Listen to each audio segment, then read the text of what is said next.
안녕하세요, 여러분. 셀레나입니다. 저번 시간에 이어서 넘파이 배열의 축을 이해해 보려고 하는데 또 한번 심차게 시작해 보도록 합시다. 네, 넘파이 배열은 AND 어레이죠. 넘파이는 모든 배열의 값이 기본적으로 같은 타입을 가지고 있습니다. 이게 무슨 말이냐면은 아래 그림들을 보시면 전부 정수로 이루어져 있고 3.3, 2.7, 0.2 이런 식으로 실수로 이루어져 있죠. 배열의 값이 기본적으로 같은 타입을 가지고 있다고 생각해 주시면 됩니다.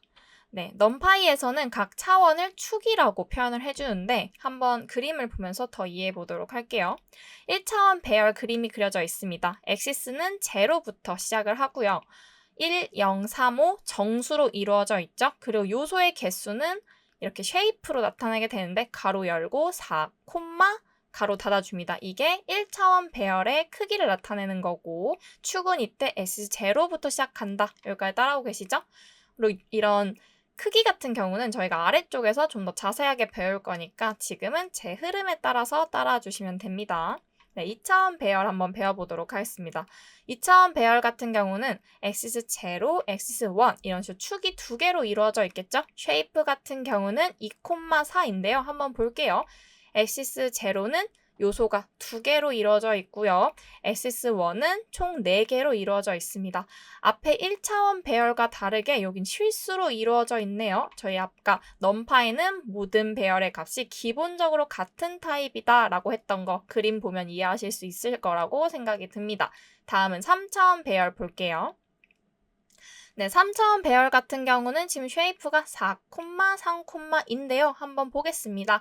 축은 엑시스 제로, 엑시스 1, 엑시스 2 총 3개로 이루어져 있고요. 엑시스 제로의 요소의 개수가 4인데 한번 확인해 볼게요. 1, 2, 1, 9 총 4개로 이루어져 있는 거 확인해 봤고요. 엑시스 1은 요소의 개수가 3인데요.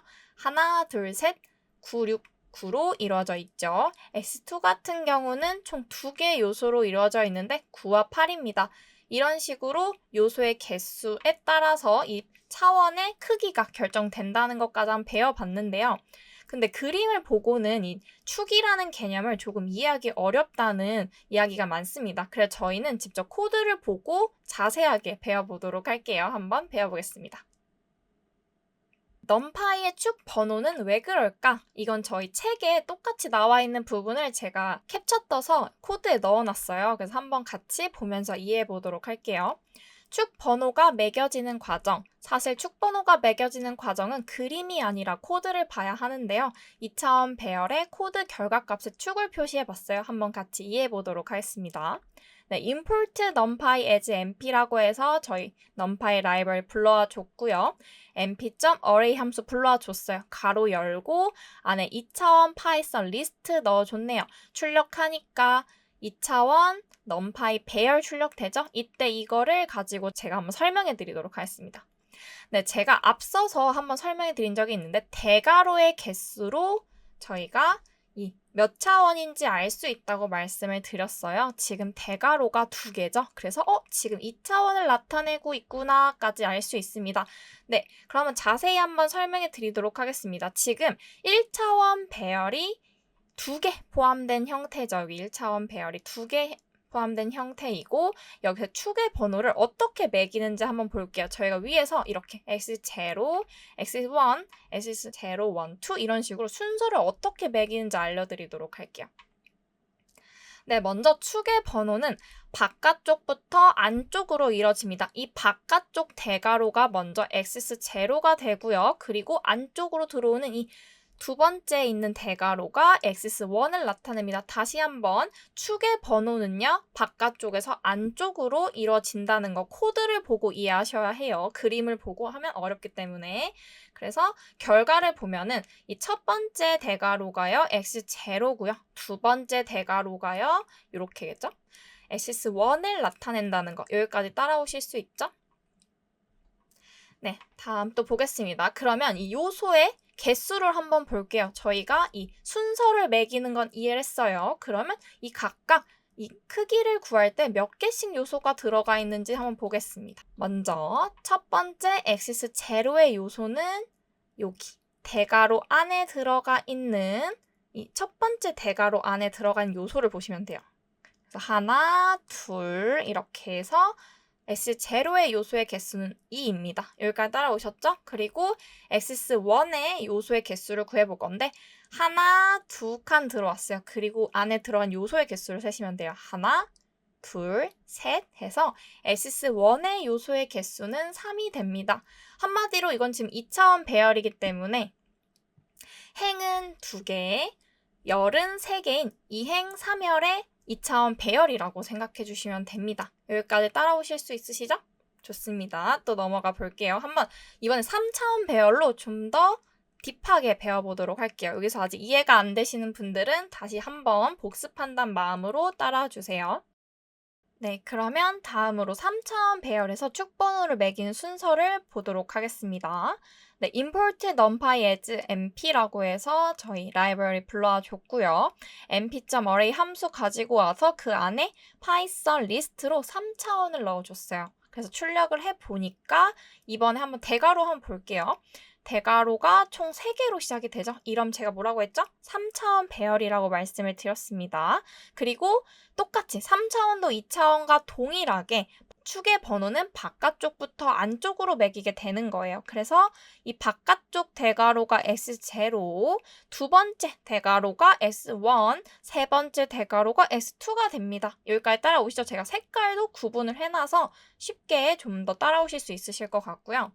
그래서 축의 이 순서, 번호를 한번 봤고요. 이제는 각각의 축이 어떤 요소를 가지고 있는지 확인해 보도록 할게요.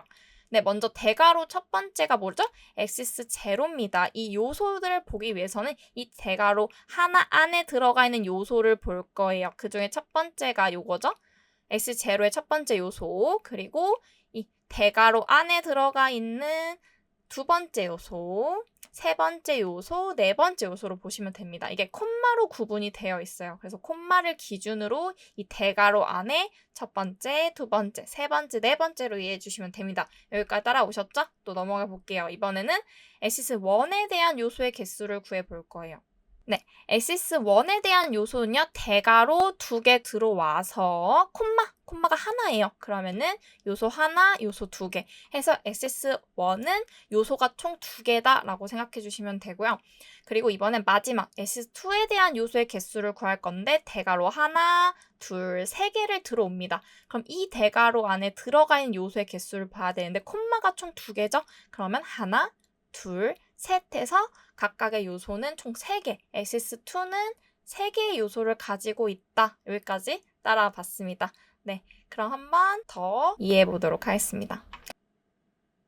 저희가 위쪽에서 numPy의 축 번호를 어떻게 매기는지 그리고 축의 요소의 개수는 어떻게 구할 수 있는지 대해서 배워보았는데요. 한번 3차원 배열 코드를 보면서 추가적으로 더 이해해 보도록 하겠습니다. 먼저 C라는 변수가 등호 표시로 값을 할당받고 있는데 numpy의 라이브러리에서 arrange 함수를 통해 숫자 24를 넣어줘서 24개의 요소를 만들어주고 이 1차원 배열을 reshape 함수 이용해서 2, 3,4임 3차원 배열로 변환시켜줬어요. 지금 보이는 arrange 함수와 reshape 함수 같은 경우는 아직 배우지 않았어요. 저희가 아래쪽에서 배우게 될 거니까 지금은 3차원 배열 코드에 대해서 이해하는 방식에 대해서 좀 더 집중해 주시면 좋을 것 같습니다. 그리고 프린트 C를 해서 이 변수를 출력해 줬는데요. 옆에가 바로 출력 결과입니다.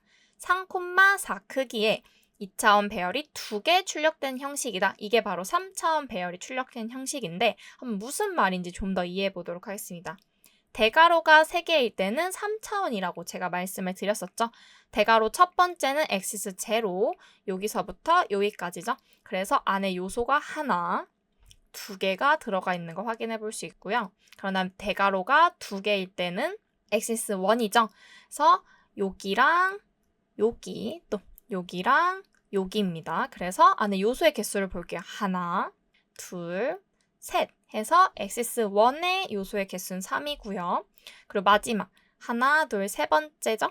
세 번째 대괄호는 여기 이렇게 열고 닫아주니까 그래서 안에 요소를 세면 하나, 둘, 셋, 넷입니다. 지금 보시면은 이 3차원 배열이 2차원 배열이 총 2개가 들어가 있으면서 만들어지고 있고 그 2차원 배열은 총 3,4인 형태를 가지고 있는 거죠. 그러니까 3행 4열, 3행 4열의 형태를 가지고 있는 게 총 2개 가지고 있다 하는 걸 지금 이 코드를 보고 이해할 수 있습니다. 네, 이 정도 하면은 여러분들이 이제 3차원 배열이 어떻게 축을 이루는지, 그리고 축의 요소의 개수는 어떻게 구하는지에서 정확하게 이해하실 수 있다고 생각이 들어요. 꼭 복습을 하셔가지고 자신의 것으로 만드시면 좋을 것 같습니다. 그래야지 다음 장으로 넘어가셔서 헷갈리는 게 없기 때문에 꼭 정확하게 이해하시고 넘어가 주세요. 여러분 고생 많으셨고요. 다음 시간에 뵙도록 하겠습니다. 감사합니다.